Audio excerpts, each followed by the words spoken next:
Oke, jumpa lagi di Opini Budiman. Pemeriksaan Muhaimin Iskandar oleh Komisi Pemberantasan Korupsi telah memicu polemik baru. Muhaimin, Ketua Umum Partai Kebangkitan Bangsa, dipanggil KPK beberapa hari setelah mendeklarasikan sebagai bakal calon wakil presiden bersama Anies Baswedan. Muhaimin sendiri telah datang memenuhi panggilan KPK dan Muhaimin mengatakan telah membantu KPK untuk menjelaskan duduknya perkara. Namun kontroversi dan polemik itu tetap terjadi. Sebelumnya Muhaimin memang dekat dengan Prabowo Subianto, tetapi belakangan secara mendadak mengalihkan dukungan dan kemudian berpasangan dengan Anies Baswedan yang didukung oleh Nasdem dan PKB. Perubahan itu memang cukup mengejutkan dan pemeriksaan oleh KPK itu menimbulkan banyak spekulasi. Politisi Nasdem, Effendi Koiri menyebutkan bahwa KPK seakan-akan menjadi alat politik. Peristiwa yang sudah 11 tahun dibiarkan dan baru kemudian saat ini kemudian diperiksa oleh KPK. Tiba-tiba begitu Caimin dideklarasikan menjadi calon wakil presiden, tiba-tiba muncul dari KPK.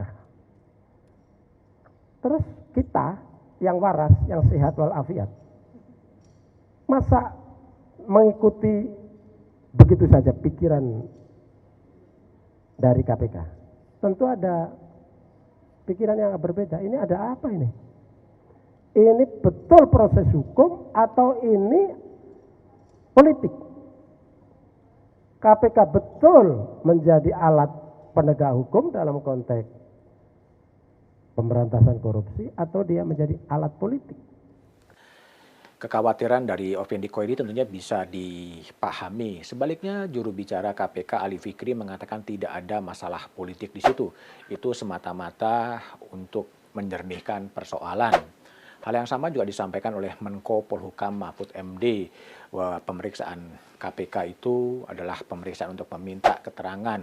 Mahfud sendiri pernah dimintain keterangan oleh KPK ketika Akil Mokhtar, Hakim Agung, pada waktu itu kemudian diperiksa KPK. Tapi tetaplah jadi persoalan dan ini tentunya menjadi ujian bagi KPK untuk menjelaskan kepada publik sesuai dengan saksi dan bukti soal duduknya perkara Muhaimin Iskandar ini. 11 tahun adalah waktu yang lama untuk pengungkapan satu kasus pidana dan mengapa baru dilakukan sekarang.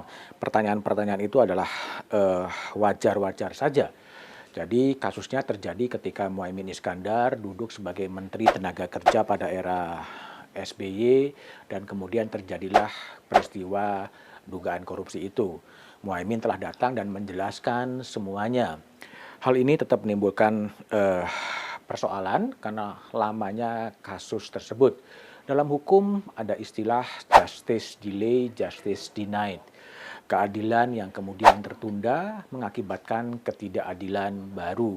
Nah, kasus-kasus yang memang tertunda, orang-orang yang tersangkut perkara dengan KPK seharusnya memang segera dituntaskan dan KPK pun harus fair kepada semua pihak yang disebut-sebut terkait dengan KPK, apakah kasusnya Harun Masiku atau siapapun juga harus kemudian bisa dijelaskan agar KPK tidak lagi dituding bermain politik sehingga pengungkapan keadilan, hukum harus ditegakkan, tetapi juga tidak boleh ada muatan politik apapun.